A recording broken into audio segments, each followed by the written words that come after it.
Welcome to this deep dive.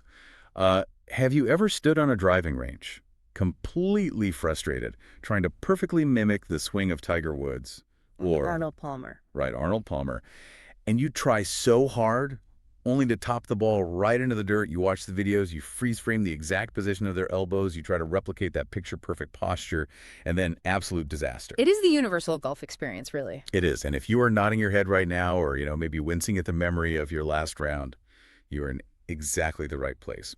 Today, we are looking at a truly fascinating stack of sources. We have the Comprehensive STEM Golf Methodology Manual, often referred to as SGM, by Michael Mang. We also have a detailed technical report on the Newtonian mechanics of the golf swing, and an intriguing list of biomechanics YouTube video titles. Quite a stack, but what makes these sources so compelling is how they just throw out all those traditional confusing golf tips you hear shouted across the fairway. I mean, they completely dismantle the conventional wisdom that has probably been driving you crazy for years. Absolutely. Our mission today is to completely decode the physics of the perfect golf swing.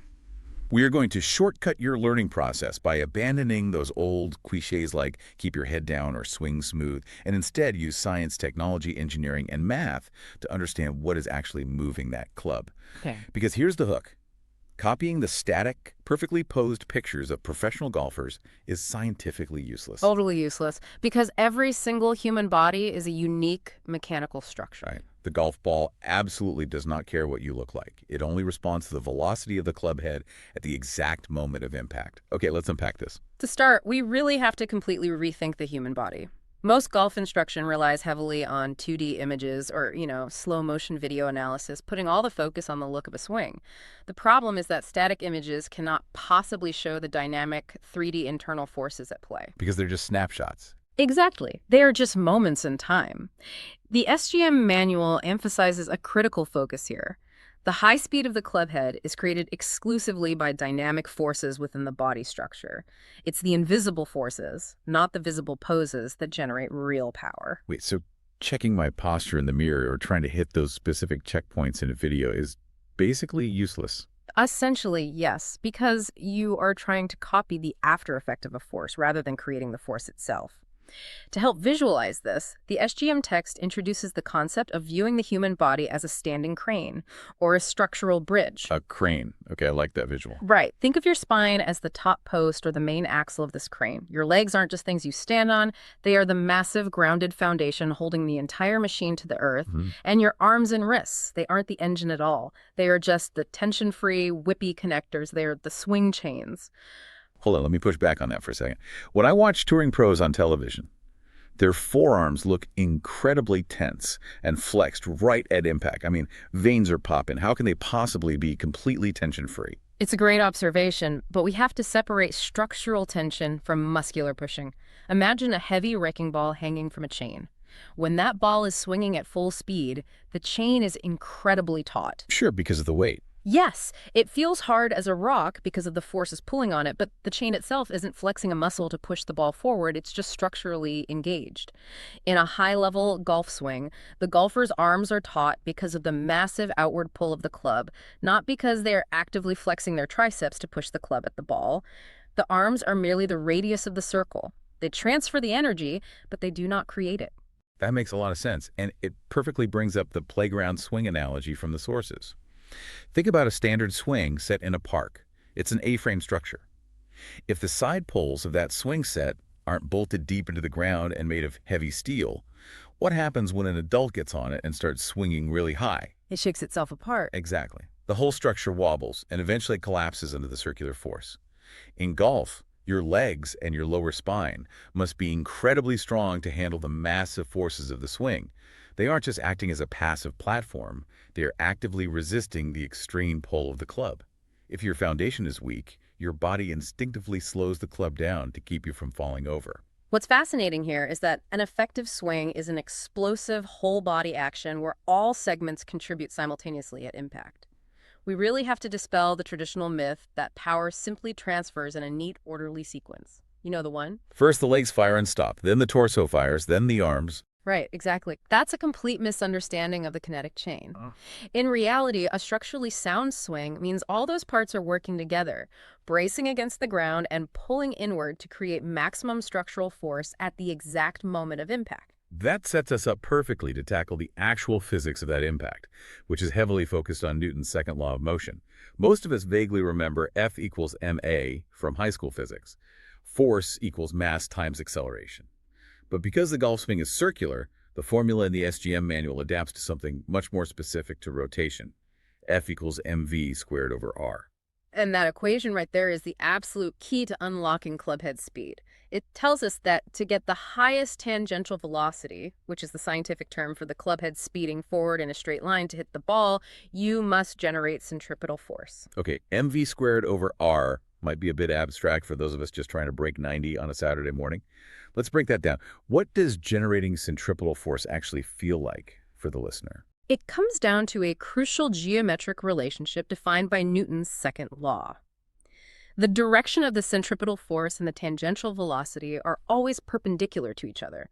Think of an L shape. In L shape, okay. Yes. The club moves forward, tangentially to the target, only because you, the golfer, are applying force inward toward your own center of mass. That inward pull is the centripetal force. You are literally pulling the handle of the club toward your own belly to make the club head go forward. This is where we really need to highlight a major myth busted by the Newtonian mechanics report.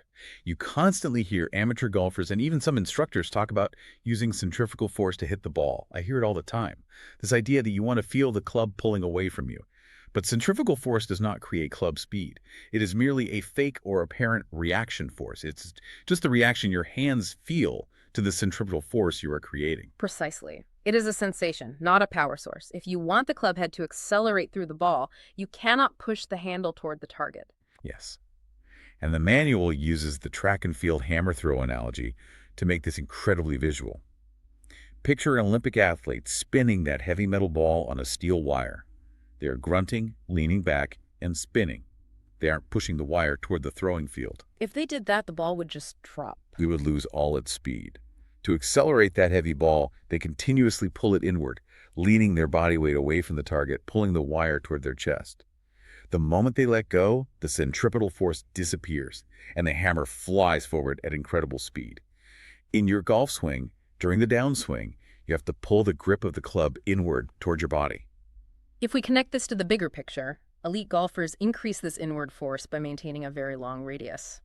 Think back to the R in our equation, F equals mv squared over r. By keeping their arms structurally extended but muscularly relaxed, they maximize the length of that radius. At the exact same time, they use the massive muscles of their core and legs to pull inward as hard as humanly possible. That opposing action. Yes, a long, relaxed radius being pulled violently inward by the core. That is how they generate those massive tangential speeds at impact without relying on their relatively weak arm muscles. Here's where it gets really interesting. If the arms aren't the power source, and we are just pulling inward, where is this massive engine actually located? This completely changes how we view the backswing. The SGM argues that the backswing isn't about reaching a pretty top position or making sure the club shaft is perfectly parallel to the ground at the top. Its sole structural purpose is to twist the torso around the spine to store elastic force. That's the perfect way to describe it. The SGM text compares this twisting action to an ancient onager or a trebuchet. You know, those massive medieval siege engines used to hurl boulders. If you look at an onager, the power source isn't the wooden throwing arm itself. Right, the arm is just the delivery mechanism. Exactly. The power comes entirely from torsion. It comes from the severe, agonizing twisting of thick animal sinew and ropes at the base of the machine. In your body, that torsion is the physical twisting of your back and core muscles against the heavy resistance of your lower body. That elastic force comes directly from twisting the torso during the backswing, not from lifting your arms up high. There is a legendary Jack Nicklaus quote in the sources that illustrates this beautifully, and it moves away from medieval weaponry to something we've all seen. He compares the golf swing to bending a flexible, living tree down to the ground and tying it to a stake with a rope. The backswing is you grabbing the top of that tree and forcefully bending it down, building up massive pent-up elastic energy in the trunk. The transition into the downswing isn't pushing the tree back up. No, it's just letting go. It is simply cutting the rope with a sharp knife. That explosive release of pent-up energy whips the tree back to its original position, slinging the club head through the ball. And this brings us to a highly advanced engineering concept mentioned in the SGM manual called the superposition principle. In physics, superposition is what happens when two separate waves add together to make a much larger combined wave. A golf swing, mechanically speaking, is actually two circles layered together. Right. The first circle is the heavy torso turning around the axle of the spine, and the second circle is the lighter arms and the club turning around the shoulders and wrists. Correct. When you cut that rope, when you release that elastic torsion from your backswing, those two circular motions are set into action. When the absolute peaks of these two circular speeds perfectly align at the exact fraction of a second of impact, you get what physicists call constructive interference. It is a massive multiplier for club head speed. Okay, constructive interference sounds amazing in a physics lab, but what does that actually look like when I'm standing over a golf ball? Are we just talking about what my local club pro calls lag? Yes, exactly. That is the scientific explanation for natural lag. Amateur golfers constantly try to artificially hold their wrists at a sharp angle to create lag, which never works because it introduces muscular tension. But when you rely on constructive interference, the wrists do absolutely nothing. They are just a free-swinging hinge waiting for those two massive waves of energy, the turning torso and the swinging club, to perfectly align. When they align, the club head accelerates exponentially right through the ball. It is mind-blowing when you start thinking about the swing as waves of energy colliding rather than body parts just moving from point A to point B.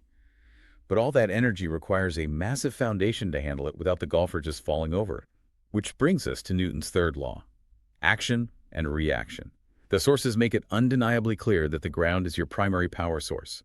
Pushing down firmly with your lead-footed impact pushes your body back up. And that upward push isn't just a tip for more power, it is mathematically necessary for survival.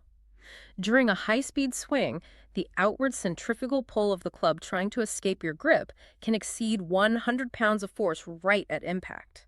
If your body doesn't violently offset that massive pull, you will literally fall flat on your face. The sources connect this directly to the mechanics of a heavy deadlift in the gym. Think about walking up to a heavy barbell loaded with plates. You don't try to heave it up with your biceps. You plant your feet, use your glutes, your legs, and an erect spine to take the force. And this is where we need to clearly define what the manual calls shear force. To be clear, shear force here means the horizontal pull trying to physically drag your spine and hips forward over your toes as the club rips through the impact zone. To counteract that shear force, you have to use the ground. Which actually debunks a piece of advice I hear all the time. People always say, maintain your spine angle, meaning keep your chest pointed at the ground through the whole swing. But the SGM manual points out that the pros actually stand up. They extend their hips and lock out their knees at impact to handle this massive force, exactly like locking out a deadlift. It is the only structural way the human skeleton can safely support that much dynamic load while still accelerating the club. If you try to stay bent over while swinging at 110 miles per hour, your lower back takes all that shear force, which is a recipe for injury. And there is one more physics principle required to keep the body stable during this incredibly violent motion: the conservation of angular momentum. This explains so much. Every time I try to swing harder, I just end up spinning out of control and slicing the ball into the next fairway. It answers a question that confuses so many golfers. Why do professional golfers seem to stall their hips at impact, or even drag their right foot backward, away from the target? The best way to visualize this is the helicopter tail rotor analogy from the Newtonian mechanics report. Imagine a helicopter hovering. When those massive main blades spin in one direction, the physics of angular momentum dictate that the fuselage naturally wants to spin wildly in the exact opposite direction. To keep the helicopter stable and pointing forward, the small tail rotor on the back pushes the opposite way. So applying that to my slice, as my upper body and the golf club rotate aggressively forward toward the target, my lower body actually needs a tail rotor to keep me from spinning out. Precisely. In a professional swing, the right leg naturally turns backward or heavily resists the forward turn to counter the aggressive rotation of the upper body. It is conservation of angular momentum in action. If your hips just kept spinning freely toward the target like a top, you would lose your balance, your ability to pull inward would vanish, and your accuracy would be completely destroyed. That visual stall of the hips, or that right foot dragging backward on the grass, is your body's brilliant, automatic mechanism to keep you balanced, anchored, and incredibly accurate. So what does this all mean? Let's recap the core lessons we've extracted for you from this deep dive into physics and biomechanics. First, your body is a dynamic structure. Posing in a mirror won't give you power. Second, speed comes from pulling inward-generating centripetal force perpendicular to the club's path rather than pushing the club forward with your arms. And third, real power is generated by storing elastic torsion in your torso during the backswing and letting the constructive interference of those two circles multiply your speed at impact. This raises an important question. If your golf swing relies this heavily on the structural integrity and alignment of your skeleton, how does your daily life impact your game? I want to leave you with a final thought drawing on the mechanistat theory mentioned in those biomechanics YouTube video titles we analyzed. The mechanistat theory states that a living skeleton literally adapts its bone density, joint mechanics, and structural alignment based on the mechanical loads and the postures it experiences every single day. Oh, wow. So what we do off the course is rewriting our anatomy. Consider this. If the perfect golf swing relies entirely on the architectural strength of your skeleton to handle massive centripetal forces and the flexibility of your spine to store elastic torsion, then the way you sit hunched over a laptop at your desk, the way you slump in your car during a commute, and your daily posture off the course might literally be dictating your physical ceiling on the course. You cannot expect to build a perfect, dynamic 100-mile-per-hour structure on a Saturday morning if you are actively training your skeleton to be structurally weak and misaligned Monday through Friday. That is a terrifying and brilliant thought to end on. Posture isn't just about avoiding a sore neck. It is the literal foundation of your clubhead speed. Thank you for joining us on this deep dive. The next time you step onto the tee box, don't think about copying a magazine cover. Think like a physicist.